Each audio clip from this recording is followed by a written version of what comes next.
E aí, pessoal, do primeiro ano, tudo bem com vocês? Então, vamos dar sequência aos nossos estudos sobre história.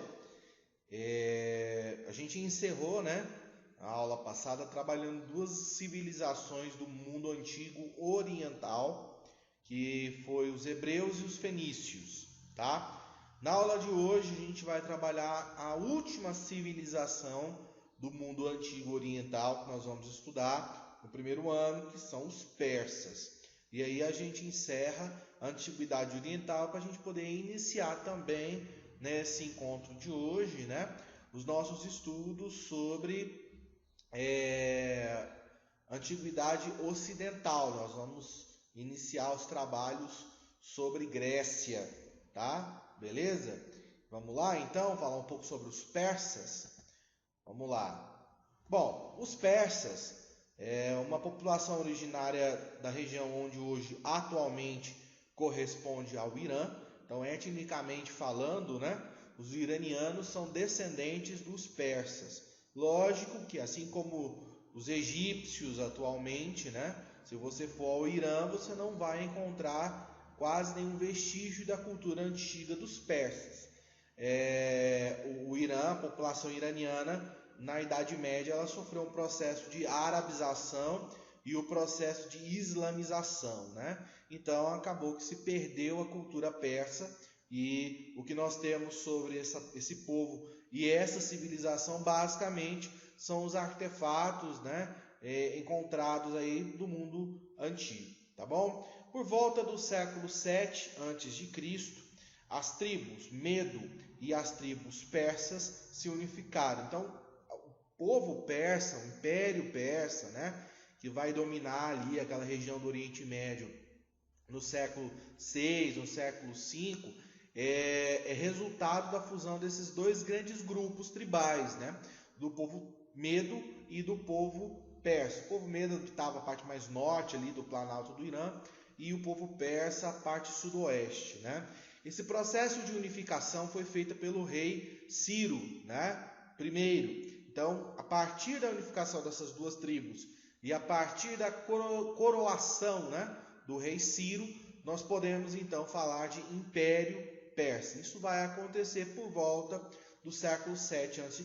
Então, os persas, eles conviveram com outros povos do mundo antigo, com os fenícios, com os gregos, com os povos mesopotâmicos, com os egípcios. Então, lembrando sempre, a gente não pode pensar o mundo antigo oriental como ilhas isoladas, né? Como se cada civilização fosse uma ilha dessa perdida, isolada. Esses povos estão em constante contato entre si, estão dividindo sua cultura, sua religião, seus hábitos, enfim. Então, há esse processo de mistura cultural, de contato entre esses povos, tá? Após a unificação promovida pelo Ciro, os persas iniciaram um intenso processo de expansão territorial. Uma das características, né, do império e da cultura persa é justamente esse processo de estar constantemente anexando territórios, né, e englobando territórios aos seus domínios, tá? Várias regiões ali do Oriente Médio, né, e também da África foram incorporadas ao Império Persa, como por exemplo a Mesopotâmia, a Síria, o Egito, a Ásia Menor, entre outras regiões. Eu vou mostrar um mapa para vocês aqui, para vocês terem uma dimensão, né, da extensão do Império Persa. E detalhe, aqui não entrou o Egito, né?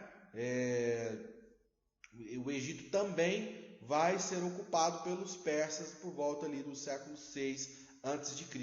Então é uma faixa de terra bastante extensa, né? Passando aqui pela Turquia, pelo atual Estado de Israel, Palestina, a Síria, a Mesopotâmia, o Irã, territórios aqui também, né, próximos até a fronteira aqui com a Índia. Então é uma extensão territorial muito grande, né? Uma população de quase 10 milhões de habitantes viviam dentro aí dos limites das fronteiras do Império Persa. Tudo bem?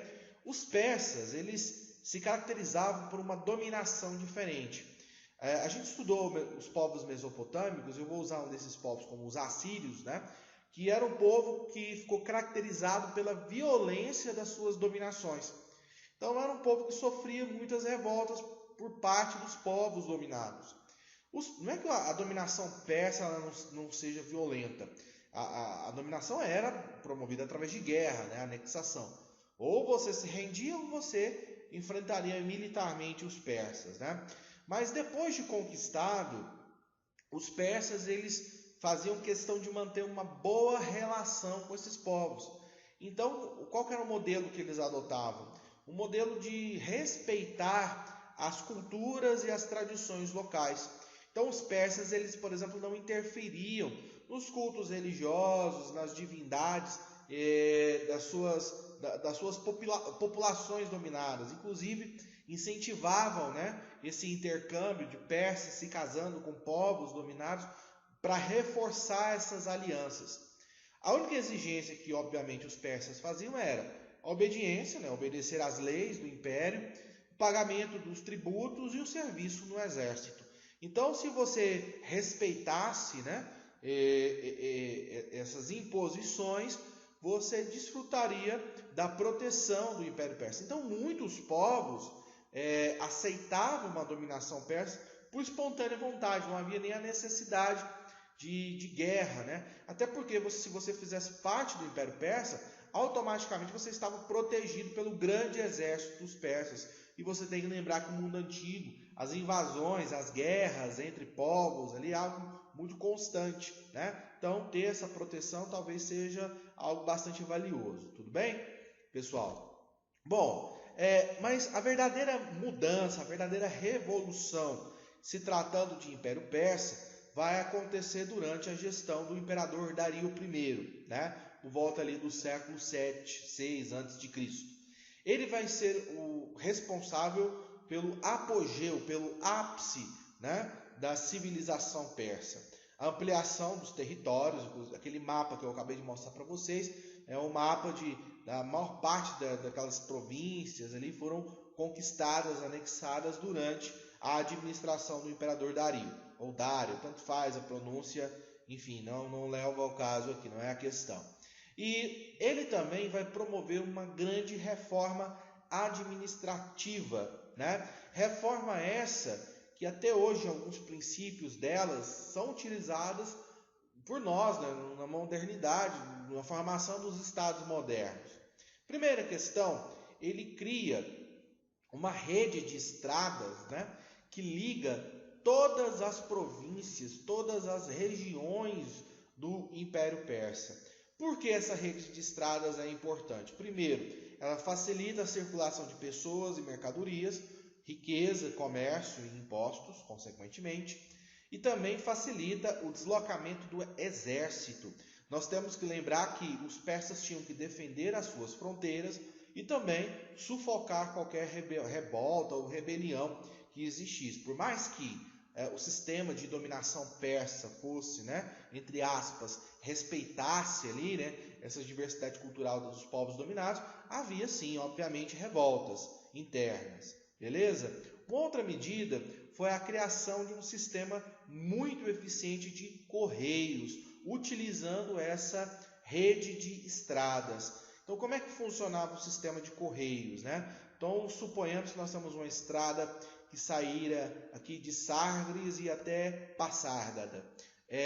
Em quilômetros você tinha um posto de correio. Então, uma mensagem saía daqui, chegava a um posto de correio, o cavaleiro trocava o cavaleiro e cavalo, né, por um outro par de cavalo e cavaleiro que percorria mais uma distância, fazia essa troca novamente, mais uma distância, fazia essa troca novamente, sendo que a mensagem sempre estaria em movimento constante, com o cavalo e cavaleiro, o mensageiro, descansado e apto para percorrer uma distância em menor tempo possível.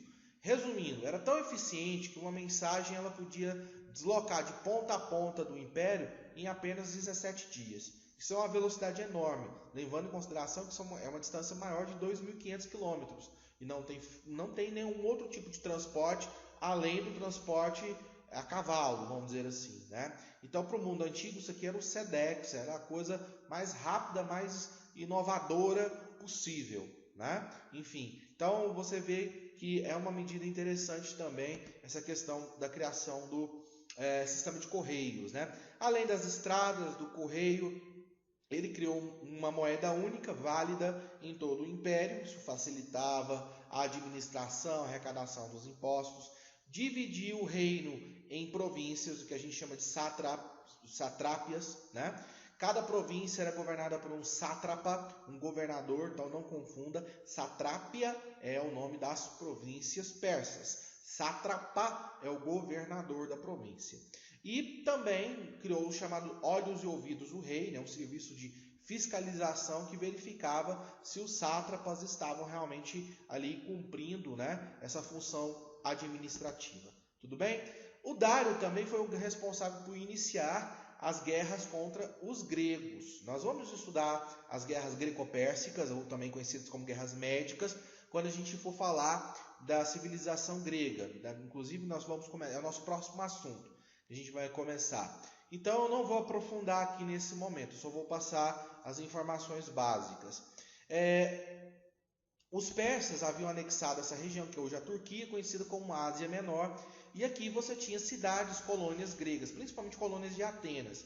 Essas cidades se recusaram a pagar tributos para os persas, e isso acabou provocando a guerra entre essas cidades. Primeiramente, o próprio Dário, né, comandou uma expedição militar contra as cidades gregas e foi derrotado na Batalha de Maratona, né, famosa, né, inclusive deu origem à prova de atletismo dos Jogos Olímpicos. Depois eu vou explicar mais aprofundadamente. E depois o seu filho Xerxes, com um exército enorme, mais de 200 mil soldados, ataca novamente a Grécia e mais uma vez os persas vão ser derrotados. O grande legado das guerras greco-pérsicas é o enfraquecimento das duas civilizações. Tanto os gregos como os persas vão sucumbir a uma terceira civilização que vai emergir ali naquela região, que vai dominar os territórios tanto dos gregos como dos persas, que é a civilização macedônica. Então, Alexandre o Grande, no século III, vai conquistar os territórios que pertenciam ao Império Persa. Então, o Império Persa deixa de existir. Muita desse declínio se deve ao insucesso nas guerras greco-pérsicas. Beleza? Os persas desenvolveram uma cultura extremamente rica, diversificada, né? Principalmente a religião, o zoroastrismo, né?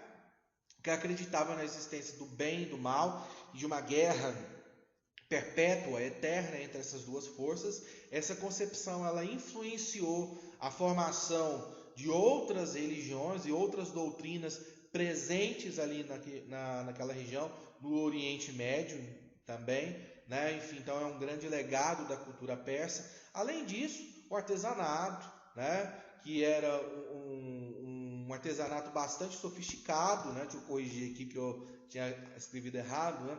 Muito sofisticado, comércio com outros povos, né? Essa questão do intercâmbio, como eu disse para vocês, é algo que era muito comum ali naquela região, e as reformas administrativas, que até hoje, né, servem de base para a administração de estados-nações, né? Além da ciência, da astronomia, da matemática, da arquitetura e tantas outras contribuições que essa civilização nos deixou. Tudo bem, pessoal? Então a gente encerra por aqui essa nossa aula sobre os persas, tá? E aí a gente vai dar sequência nos próximos vídeos, já entrando na civilização grega, para a gente encerrar a frente A desse segundo livro de vocês. Beleza? Então fiquem com Deus, até a próxima, muito obrigado.